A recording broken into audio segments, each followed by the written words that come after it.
ပါရမီဆိုတာမြင့်မြတ်သူတို့ရဲ့အလုတ်မြင့်မြတ်တဲ့အလုတ်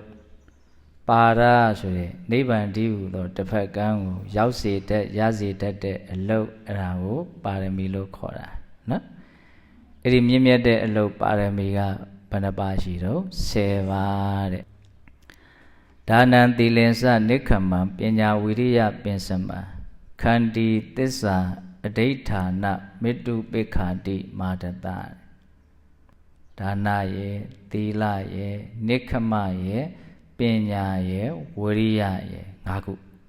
ခန္တီသစ္စာအဋိဌာနမေတ္တုပိက္ခာတိမေတ္တုပိက္ခာဆိုတာမေတ္တာနဲ့ဥပိက္ခာကိုရောထားတာနော်မေတ္တာယေဥပိက္ခာယေဘယ်နှမျိုးတော့10မျိုးတဲ့အဲ့ဒါဘဝမှာမြင့်မြတ်ခြင်းတဲ့ဆိုရင်မြင့်မြတ်တဲ့အလုပ်ကိုလုပ်မယ်ဆိုရင်ဒီ10မျိုးသောအလုပ်ကိုကျွမ်းကျင်ထားရမယ်ဒီ10မျိုးကိုနားလည်ထားရမယ်ပို့ပြီးတော့မြင်မာတဲ့ရည်ရွယ်ချက်နဲ့နိဗ္ဗာန်တည်းဟူသောတစ်ဖက်ကန်းကိုငါရောက်အောင်သွားမယ်ဆိုရင်လေဒီ10မျိုးသောလမ်းစဉ်ကိုဘုံဘုံတို့ကျွမ်းကျင်ထားရမယ်နံပါတ်1ဒါနတဲ့နှမျောဝန်တိုမှုအညစ်အကြေးကိုစစ်ကြောနိုင်ရမယ်ပေးနိုင်ရမယ်ဝေနိုင်ရမယ်မျှနိုင်ရမယ်နော်ကိုယ့်ရဲ့အစွမ်းအစရှေးအတိတ်ကံပြစ္ဆုတ်ပံအစွမ်းအစတွေပေါင်းဆက်လို့ရထားတဲ့ဥစ္စာပစ္စည်းကိုတယောက်တည်းသုံးဆွဲမယ်ဆိုတဲ့ဘောင်ချင်းနဲ့အမြင်ကိုကြော်လွန်စေရမယ်တတ္တဝါတွေကိုလည်းဝေမယ်မျှမယ်ဝေနိုင်တဲ့စိတ်မျှနိုင်တဲ့စိတ်ဟာမြင့်မြတ်တဲ့စိတ်ပဲဒါနတဲ့ပြီးတော့မှာတော့သီလတဲ့သီလဆိုတာကိုယ်နဲ့နှုတ်ကိုအပြစ်ကင်းအောင်စောင့်စည်းတာကိုယ့်ရဲ့ကာယကံမှုဝစီကံမှုကြောင့်ဘယ်သူကိုမှမထိခိုက်စေရဘူးဟုတ်လားဒါနံသီလင်္စနိက္ခမဟောနိက္ခမနိက္ခမဆိုတာထွက်မြောက်ကြောင်းတရားလို့အဓိပ္ပာယ်ရတယ်ဟုတ်လားအကုသိုလ်သဘောကနေကုသိုလ်သဘောဖြစ်အောင်လုပ်ရင်အဲ့ဒါနိက္ခမဖြစ်တော့တာပဲသူကနားလည်ရမယ်နော်ဒီဥစ္စာလေးကိုနိက္ခမဆိုရင်တောထွက်တာလို့ဘောင်ချင်းချင်းလေးနားလည်ထားလို့မပြည့်စုံဘူး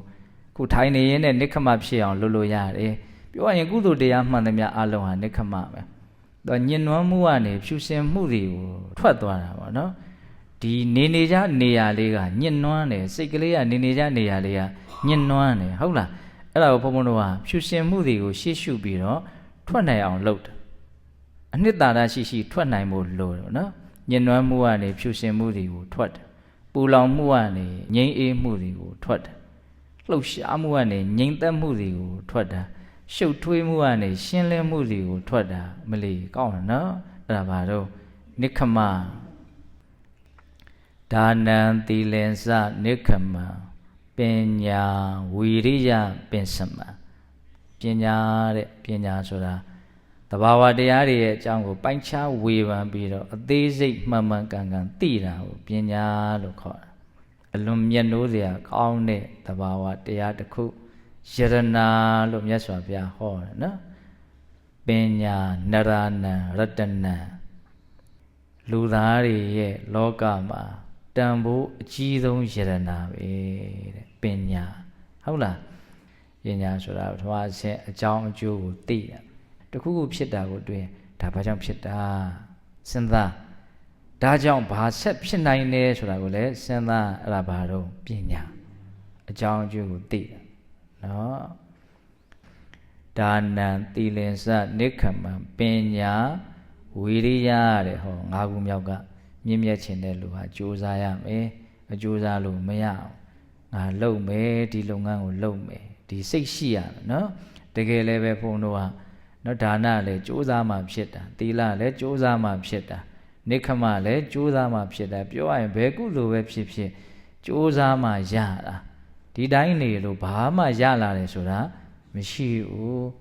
ဒါကြောင့်ပြောထားတာလေးတစ်ခုကောင်းတယ်ပေါ်လာတယ်နော်ချင်းသေးကြီးကစွန့်လိုက်တာ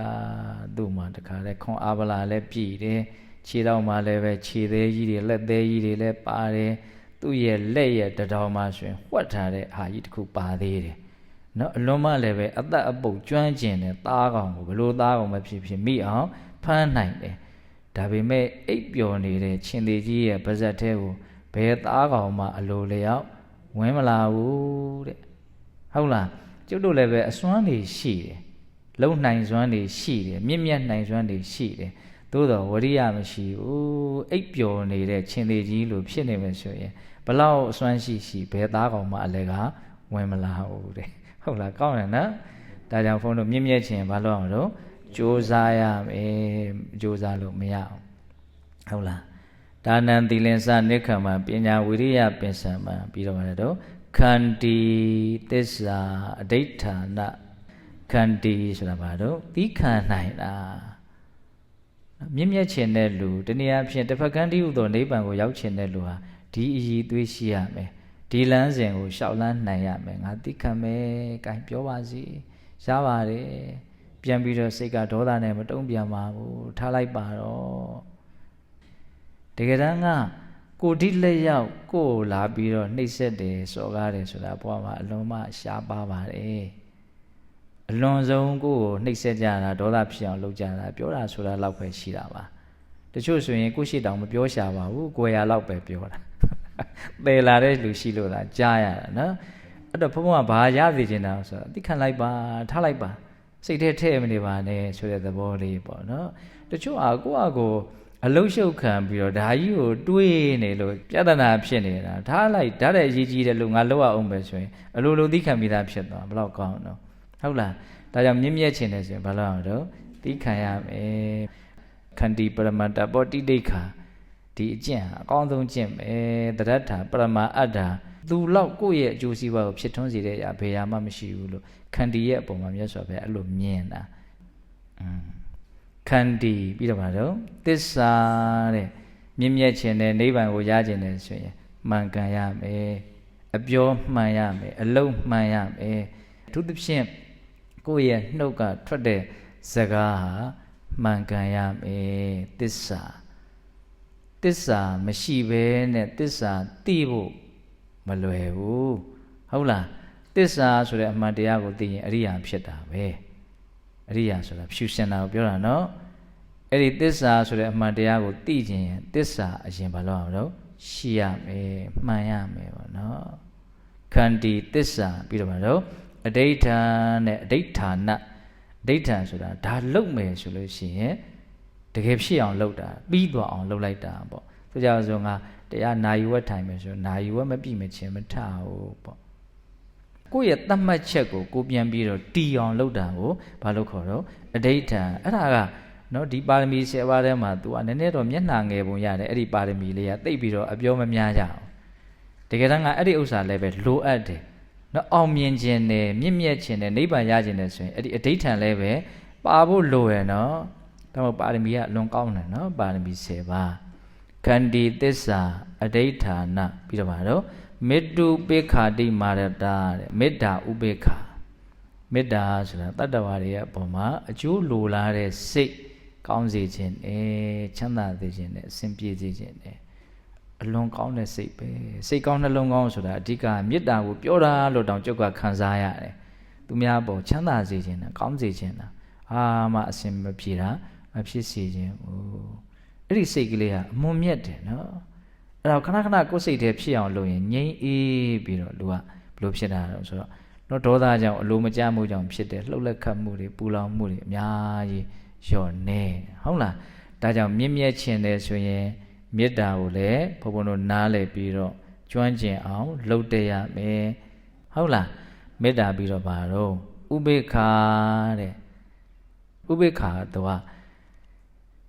မြင့်မြတ်တဲ့လေးလျူရှုမှုပညာနဲ့ရှင်တဲ့လေးလျူရှုမှု